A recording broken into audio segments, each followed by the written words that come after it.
आप सभी लोग जानते हैं कि जैसे ही सर्दियों का मौसम शुरू होता है तो सभी माता बहनों के मन में, सभी लोगों के मन में, बुजुर्गों के मन में, बच्चों के मन में यह प्रश्न जरूर आता है कि बाथरूम या शौच जाने के बाद हम दिया बाती कैसे करें।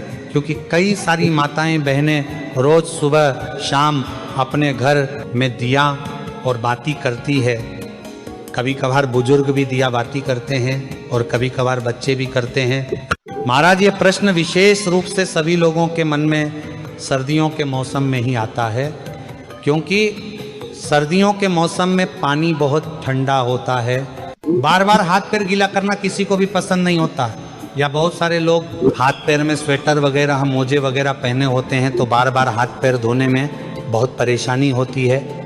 किसी के साथ में सुबह तो पूजा पाठ में किसी कोई परेशानी नहीं होती है, क्योंकि सुबह तो सभी लोग स्नान करके ही अपने घर में पूजा पाठ करते हैं, क्योंकि सुबह हमको सीधा स्नान करके पूजा पाठ ही करना रहता है। उसके बाद हम लोग अपने काम करते हैं।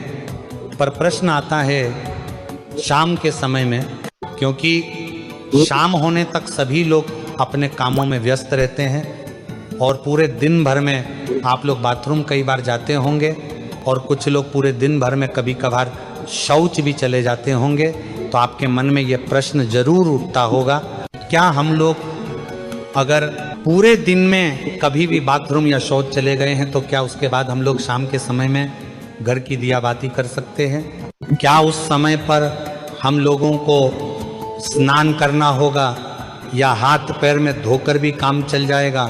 तो ये सारी अद्भुत जानकारी आपको इस वीडियो में हम देने वाले हैं। महाराज, इसमें कोई शर्माने वाली बात नहीं है, क्योंकि यह भगवान की पूजा पाठ से जुड़ा हुआ प्रश्न है, इसलिए आपको इसके बारे में जरूर जानना चाहिए। ये प्रश्न आपको सिर्फ और सिर्फ सर्दियों के मौसम में आएगा, क्योंकि इस मौसम में शुद्धता का ध्यान रखने में, बार बार हाथ पैर धोने में, स्नान करने में लोगों को परेशानी होती है, क्योंकि पानी बहुत ज़्यादा ठंडा होता है। देखिए महाराज, आपने सुबह एक बार अपने घर में दिया बाती कर लिया, मंदिर में जाकर भी अगर आप दिया बाती करते हैं तो सुबह तो आप सीधा स्नान करके पूजा पाठ या दिया बाती करते हैं, तो सुबह तो किसी को कोई परेशानी नहीं रहती है। पर सुबह के बाद में आपके पास पूरा दिन रहता है और फिर शाम का समय आता है। महाराज, अब शाम होने तक बहुत सारे लोग पूरे दिन भर में बाथरूम जाते हैं, कुछ लोग शौच भी जाते हैं, तो यहाँ पर आपके मन में अशुद्धि आ जाती है, यानी कि आपका शरीर उस समय पर अशुद्ध हो जाता है जब आप बाथरूम जाते हो या शौच जाते हो। इसके बाद अब आप अपने घर में सीधा दिया बातें करने के लिए नहीं जा सकते। तो आखिर कौन सा वह नियम है जिसका अगर आप लोग बाथरूम या शौच जाते समय पालन करेंगे तो आप अशुद्ध नहीं होंगे बल्कि शुद्ध रहेंगे और शाम के समय की दिया बाती बिना स्नान किए कर सकेंगे? महाराज, सबसे पहले ये जो नियम है विशेष रूप से माताएं बहनें इसका पालन करें, क्योंकि ज़्यादातर घर की माताएं बहनें ही शाम के समय की दिया बाती करती हैं। महाराज, सर्दियों के समय में आप पूरे दिन भर में जब भी बाथरूम जाती हैं तो उस समय के लिए सबसे पहले आप नियम सुन लीजिए, उसके बाद हम आपको शौच का नियम बताएंगे। सुबह स्नान करने के बाद, पूजा पाठ करने के बाद आप पूरे दिन भर में जब भी बाथरूम जाती हैं तो आप लोगों को बाथरूम से आने के बाद मात्र ये 3 काम करने हैं। ये 3 काम करने के बाद आप शुद्ध रहेगी और शाम के समय की दिया बाती भी कर सकेंगे। सबसे पहले जब आप बाथरूम जाएं तो बाथरूम से लौटने के बाद आप सबसे पहले अपने हाथों को धोए, अपने पैरों को धोए, उसके बाद 3 बार कुल्ला करें। कुल्ला का मतलब है कि अपने मुंह में पानी ले। नियम बताएंगे। सुबह स्नान करने के बाद, पूजा पाठ करने के बाद आप पूरे दिन भर में जब भी बाथरूम जाती हैं तो आप लोगों को बाथरूम से आने के बाद मात्र ये 3 काम करने हैं। ये 3 काम करने के बाद आप शुद्ध रहेगी और शाम के समय की दिया बाती भी कर सकेंगे। सबसे पहले जब आप बाथरूम जाएं तो बाथरूम से लौटने के बाद आप सबसे पहले अपने हाथों को धोए, अपने पैरों को धोए, उसके बाद 3 बार कुल्ला करें। कुल्ला का मतलब है कि अपने मुंह में पानी ले, मुंह को थोड़ा साफ करें और पानी बाहर फेंक दें। यह प्रक्रिया आपको 3 बार करनी होती है, मतलब 3 बार कुल्ला करना रहता है। इसके बाद आखिरी में थोड़ा सा पानी अपने मुंह पर अगर आप लोग मार लेते हैं या एक हाथ गीला करके अपने मुंह पर फेर लेते हैं तो आप पूर्ण रूप से शुद्ध हो जाते हैं। महाराज ये नियम सिर्फ माता बहनों के लिए नहीं बल्कि सभी लोगों के लिए है, चाहे आप बुजुर्ग हो, चाहे आप पुरुष हो, चाहे आप बच्चे हो। अगर आप बाथरूम से लौटने के बाद इस तरीके से ये 3 कार्य करते हैं तो आप पूर्ण रूप से शुद्ध हो जाते हैं। महाराज अब आप लोग कहेंगे कि यहाँ पर भी तो हमें पानी का इस्तेमाल करना पड़ रहा है, पर यहाँ पर आपको कम पानी का इस्तेमाल करके हाथ मुंह धोना पड़ रहा है, अन्यथा फिर आपके पास स्नान करने का ही एक आखिरी तरीका बचता है। आप चाहे तो हाथ मुंह धोने के लिए गर्म पानी भी करके रख सकते हैं, इसमें कोई परेशानी नहीं है। पर बाथरूम से लौटने के बाद अगर आप ज़्यादा कुछ ना भी कर पाए तो अपने हाथ पैर जरूर धोएं।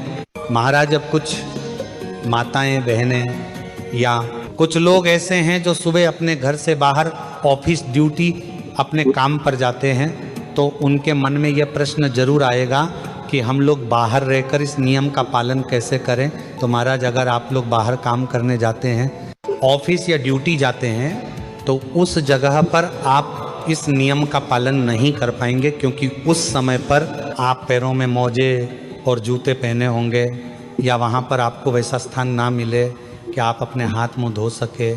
तो इसलिए बाहर रहकर ये सारे नियम संभव नहीं हैं। तो जितने भी लोग बाहर रहते हैं, पूरा दिन काम करते हैं और शाम को अपने घर पर लौटते हैं, उनके लिए एक अलग नियम है। महाराज अगर आप सभी लोग शाम को अपने घर लौटकर अगर गर्म पानी से स्नान कर सकें तो बहुत अच्छी बात है। अन्यथा अगर आप ऐसा ना भी कर पाए तो आप लोग शाम के समय अपने घर पर आए तो आपने जो कपड़े पूरे दिन पहन कर रखे हुए थे उनको उतार कर अलग रख दें, और सबसे पहले आप ऑफिस या ड्यूटी से आकर अच्छे से गर्म पानी से, ये ठंडे पानी से हाथ मुंह जरूर धो लें, कुल्ला भी जरूर कर लें। उसके बाद आप अच्छे साफ सुथरे कपड़े पहन लें, फिर उसके बाद आप अपने घर की पूजा पाठ करें, कोई दिक्कत परेशान नहीं, और इसमें आप शुद्ध भी रहेंगे। पर महाराज अगर आप पूरे दिन भर घर के बाहर रहते हैं और काम करते हैं तो आपको कोशिश करना है कि आप शाम के समय घर पर जब आए तो स्नान कर लें और फिर साफ कपड़े पहनकर अपने घर की दिया बाती करें। महाराज अब बहुत सारे बुजुर्ग ऐसे होते हैं जो कि ठंड में अपने हाथ पैर के मोजे नहीं उतारते हैं, और वह लोग अपने घर की दिया बाती करें, तो उन लोगों को किस नियम का पालन करना चाहिए? महाराज जितने भी बुजुर्ग जन हैं वह लोग बाथरूम जाते समय भले पूरे दिन मोजे न उतारे और सिर्फ हाथ धोकर कुल्ला करके बाहर आ जाए, पर जब आप शाम के समय अपने घर में दिया बाती करें या मंदिर जाएं तो उस समय आप वह पैर के मोजे उतार कर ही जाएं, और हो सके तो शाम के समय की दिया बाती से पहले आप हाथ पैर जरूर धो लें। आप चाहे तो गर्म पानी का इस्तेमाल कर सकते हैं। महाराज अब हम लोग सीधा बात करते हैं कि अगर आप लोग पूरे दिन भर में कभी भी शौच चले जाते हैं तो उस जगह पर आप लोगों को क्या हाथ पैर धोना चाहिए या स्नान करना चाहिए? क्या आप लोग उस समय शुद्ध रहते हैं या अशुद्ध? महाराज अब अगर आप लोग पूरे दिन भर में कभी भी अगर शौच चले जाते हैं तो आप पूर्ण रूप से अशुद्ध हो जाते हैं, और शौच के समय आपने जो भी कपड़े पहने रखे होते हैं आपके साथ वह कपड़े भी अशुद्ध हो जाते हैं। इसलिए शौच जाते समय सीधा सा नियम यही है कि जो भी लोग पूरे दिन भर में कभी भी शौच गए हैं उनको शौच से आने के बाद सीधा स्नान करना चाहिए। अगर वह शौच से आने के बाद स्नान नहीं करते हैं तो उनको शाम के समय की दिया बत्ती नहीं करना चाहिए या मंदिर नहीं जाना चाहिए, क्योंकि आप अगर शौच से आने के बाद स्नान नहीं करते हैं तो आप अशुद्ध रहते हैं। अगर आप शौच से आने के बाद सिर्फ हाथ मुंह धोते हैं तो भी आप शुद्ध नहीं होते हैं, और शौच जाने के बाद भी आप लोग उस दिन अपने घर की दिया बाती करते हैं तो इससे भगवान आपसे नाराज होते हैं, या मंदिर भी जाते हैं तो ऐसा भी आपको नहीं करना चाहिए। महाराज ये नियम सभी लोगों के लिए है, इसलिए पूरे दिन में जब भी आप शौच जाएं तो आपको उसके बाद स्नान ही करना चाहिए, तभी आप शुद्ध होते हैं। या अगर आप इतना ना कर पाए सर्दी होने के कारण, तो उस दिन आप अपने घर की दिया बाती ना करें या मंदिर ना जाए। उस दिन आप किसी और से अपने घर की दिया बाती करा लें। महाराज यहाँ पर प्रश्न ये आता है कि सर्दियों के समय ज़्यादातर लोग मोटे मोटे कपड़े या स्वेटर वगैरह पहने रहते हैं, तो अगर वह शौच जाते हैं तो इतनी सारी चीज़ों को धोना संभव नहीं है, तो वह क्या करें।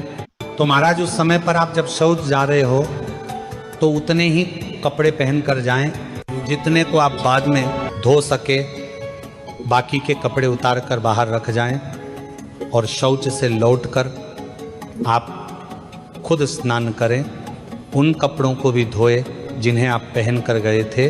फिर स्नान करके आप वो मोटे कपड़े या सर्दी वाले कपड़े पहन सकते हैं जो आपने पहले ही उतार कर बाहर रख दिए थे।